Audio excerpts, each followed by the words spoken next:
eu vou aproveitar esta noite para que a gente faça algumas coisas por nós também.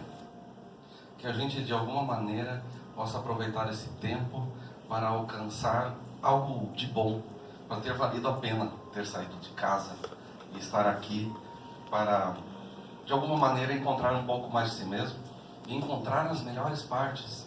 E a gente vai fazer o seguinte: aquilo que a gente não precisa mais, que possa ficar num bom lugar, aquilo que não precisamos mais, mas ainda está com a gente, que fique o tempo necessário, e aquilo que está na hora de a gente acionar mais como um poder pessoal, que também possa acontecer. Então, o que vou escolher trabalhar hoje, nesta noite, tem a ver com a mãe.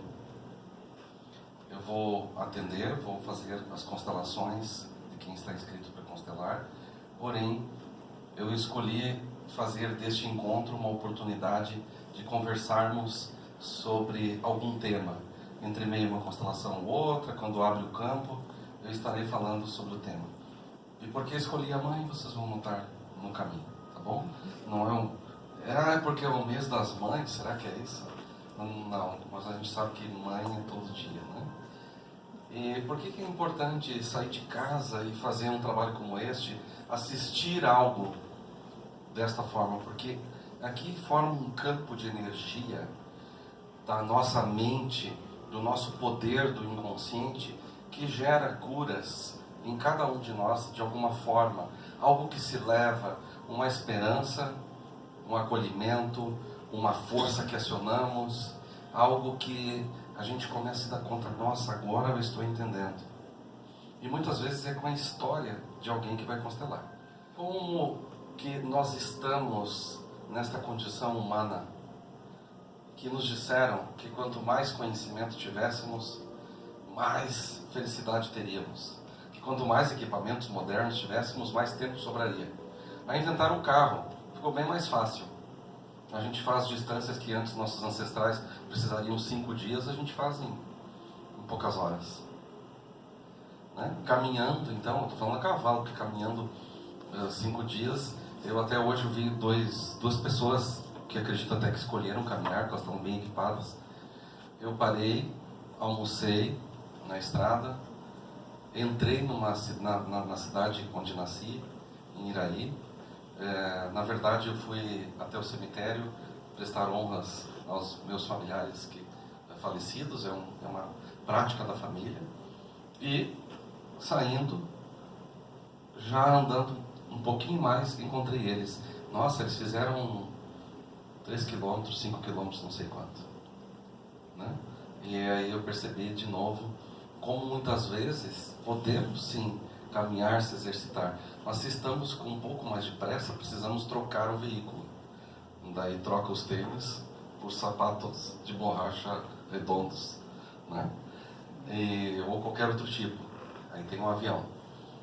E dentro da gente, qual é a velocidade com que a gente anda? Muitas vezes, sem a gente se dar conta, nós andamos para trás. Mas aí é que nem pasto caranguejo, 1 para frente e 3 para trás. Às vezes é 1 para frente e 35 para trás. Conhece essa história? Né? E quando jura que vai dar 1 e deu 2, mas daí tinha dado 35 para trás, agora tem 33 para frente. E aí o que acontece? Se chama emaranhamento, é quando a vida parece que não está andando. Nós precisamos olhar. E uma tendência nossa é analisar o nosso próprio juízo. Somos incompetentes, somos incapazes, somos pessoas infelizes, somos tristes, somos desamparados pela sorte. Se ganhasse um grande prêmio, resolveria todas as emoções. É verdade, resolve por uns 15, 20 dias e depois volta porque não tem dinheiro para comprar essa solução. É um outro lugar.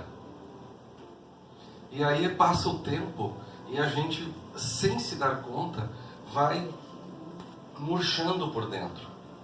Mas hoje tem soluções novas. Muitas vezes o que vivemos está relacionado a um movimento de amor com a nossa família. Que de alguma maneira, muitas vezes a tristeza profunda de um trauma, de uma morte de um filho que ocorreu há 3 gerações atrás, essa tristeza, ela não some do sistema familiar. Ela trafega para as outras gerações. E isso é ótimo saber, porque temos chances de melhorar. Porque muitas vezes as emoções e aquilo que sentimos não são nossos somente. Estamos aprendendo com eles. Mas aí a gente quer aprender da forma errada, excluindo, negando que existe, tentando consertar, culpando alguém. É muito mais fácil, alivia bastante. Eu já fiz isso. E se duvidar eu faço de novo. Né? Agora a gente tem mais consciência. Mas funciona esse mecanismo humano. Só que o mesmo mecanismo humano de ajudar a trazer a responsabilidade. Por exemplo, tem uma pessoa responsável por ligar o som, tem uma pessoa responsável por cuidar de todo o ambiente para quando vocês chegassem. Então, é responsabilidade. É diferente de culpar alguém. O que a gente faz? A gente culpa a pessoa que a gente acha responsável. Ou seja, a gente pune ela. A gente julga. Esta punição, para punir o outro, a gente pune a si mesmo junto.